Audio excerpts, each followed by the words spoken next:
I'm a massive believer in tracking your progress. If you want to know how you're behaving, memory can be faulty. How many cigarettes did I consume? How much sugar did I eat? When was the last time I did the bad habit, right? It's not necessarily that reliable.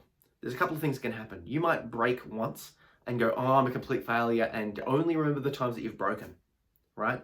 Or you might think that you're doing far better than you are because you're not remembering all the times that you're using.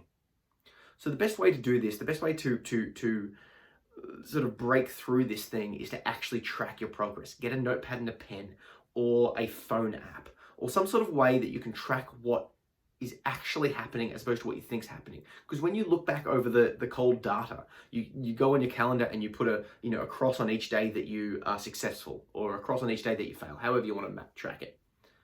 You can look back and go, look at all those days that I didn't eat sugar. Oh, I stuffed up there. Look at all those days that I didn't eat sugar. Great. Oh, I had a bad weekend drinking there. Oh, I had 20 cigarettes on that day, but my average other than that day is 3 per day. That's the reality. It's very easy to want to turn and run and not face it. But remember how I said when we're facing our problems? Facing the reality of what we're doing is vital. If you don't face the reality of what you're actually experiencing, it's going to be a struggle. It's going to be really hard to make progress because we all want to know if we're improving, right? And let's say we go the lifting analogy, exercise.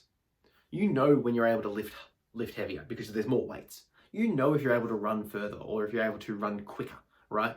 There are some objective feedbacks. I lifted this much weight. I ran this far. Let's apply the same thing to the behavior. I went this many days without biting my fingernails, right? Track your progress. In terms of practicality, a notebook. Keep it in your pocket with a pen. Use your phone notes app. Use if you're trying to sort of diet stuff, like an app like MyFitnessPal, or just, your notes on your phone, whatever it is, right? Use a wall calendar.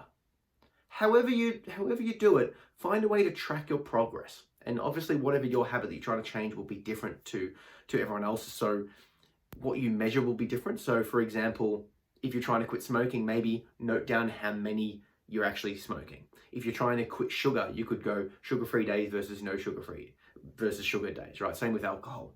Whatever the behavior is that you're trying to change, work out a way that you can track your progress so that you know if you're improving or declining or staying stationary. And it's like that social pressure, but to yourself. Just think about this. Let's assume you're not dieting. If I'm like, hey, and I wanted to start, I'm like, hey, write down every bit of food that you eat. Just write it down. Eat it, but then write it down. Every time you go to eat, you now have to think, I have to write this down. Then I'm going to have to look at what I did. Oh, I don't like this at all, right? That feeling, use that because that's related to your strong why. That feeling of going, oh, I need to track this. The other thing it does is that it forces you to be a little bit more mindful. And this relates to the meditation. It forces you to step back and detach. If you are taking that moment and going, okay, I'm doing this, you're now thinking about the behavior and going, okay, I drank, I smoked, I ate chocolate, whatever. It's stepping you back and helping you to detach and making you realize what you're doing. Give it a try.